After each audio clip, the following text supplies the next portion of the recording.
नमस्कार दोस्तों, तो स्वागत है आपका मेरे चैनल कुसुम की रसोई पर। तो आज मैं आपके लिए लेके आई हूँ सूजी का एक ऐसा नाश्ता जिसके सामने आप समोसा और कचौरी खाना भी भूल जाएंगे। और ये झटपट से बनकर तैयार हो जाता है और साथ ही में टेस्टी भी बहुत होता है। तो सबसे पहले आपको ले लेनी है सूजी, और यहाँ पे मैं ले रही हूँ मोटी वाली सूजी। और इसके बाद इसके अंदर हम डालेंगे स्वादानुसार नमक, और अब इसके अंदर हम डालेंगे दही। और ध्यान रखिएगा कि आपकी दही ज़्यादा खट्टी नहीं होनी चाहिए। फिर इसके साथ ही हम डालेंगे 1 बड़ा चम्मच चीनी और साथ में थोड़ा सा तेल, लगभग 1 बड़ा चम्मच के करीब। और उसके बाद इन सारी चीज़ों को आपको मिक्सी ब्लेंडर में अच्छे से पीस के इसका पेस्ट बना लेना है। और आखिर में ज़रूरत पड़ने पे आप इसके अंदर आधी कटोरी पानी डाल के इसको अच्छे से पीस लीजिए। और यहाँ पर हम इसका एक परफेक्ट सा बैटर बनाकर तैयार कर लेंगे। और हमारा बैटर ज़्यादा पतला नहीं होना चाहिए। एंड जब हमें इसकी परफेक्ट कंसिस्टेंसी मिल जाएगी तब आप इसको एक बाउल के अंदर ट्रांसफ़र कर लीजिए। फिर जब आप पूरे बैटर को बाउल के अंदर ट्रांसफ़र कर ले, उसके बाद हम इसको ढककर थोड़ी देर के लिए रख देंगे। तो चलिए बना लेते हैं इस नाश्ते के साथ खाई जाने वाली चटनी।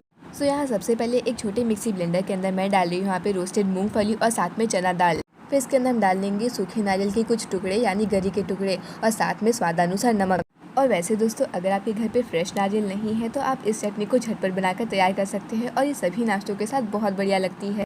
इसके बाद हम इसके अंदर डाल देंगे आधी चमची लाल मिर्च पाउडर और 1 चम्मच दही। आखिर में ज़रूरत अनुसार इसके अंदर पानी डाल के इसका हमें अच्छे से पेस्ट बना लेना है।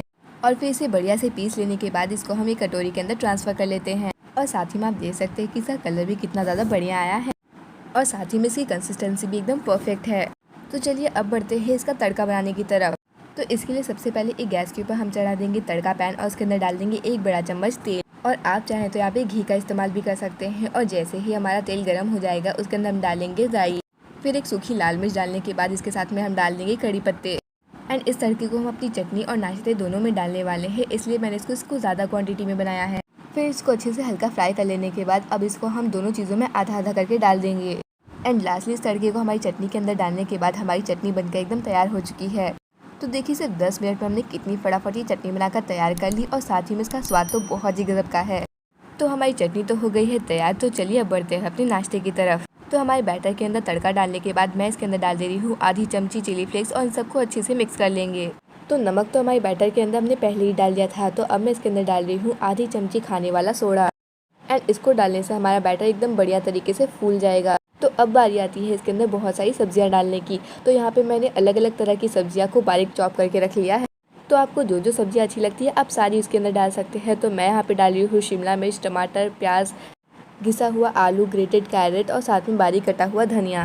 और इसके अलावा भी अगर आप कोई सब्जी डालना चाहते हैं तो वो भी डाल सकते हैं। इससे बहुत ज़्यादा हेल्दी नाश्ता बन जाएगा। और साथ ही साथ इस नाश्ते के बहाने में आप अपने परिवार वालों को भरपूर मात्रा में सब्जियां खिला सकते हैं। तो इन सभी चीज़ों को हमें हमारे बैटर के साथ अच्छे से मिक्स कर लेना है। और फिर मैं यहाँ पे ले रही हूँ एक केक टिन, जिसको मैंने तेल के साथ अच्छे से ग्रीस कर लिया था। और फिर हमारा सारा तैयार किया बैटर हम इसके अंदर डाल देंगे। फिर पूरे बैटर को इसके अंदर डाल लेने के बाद आप इसको अच्छी तरह से टैप कर लीजिए ताकि ये अच्छी तरह से पूरी तरह फैल सके।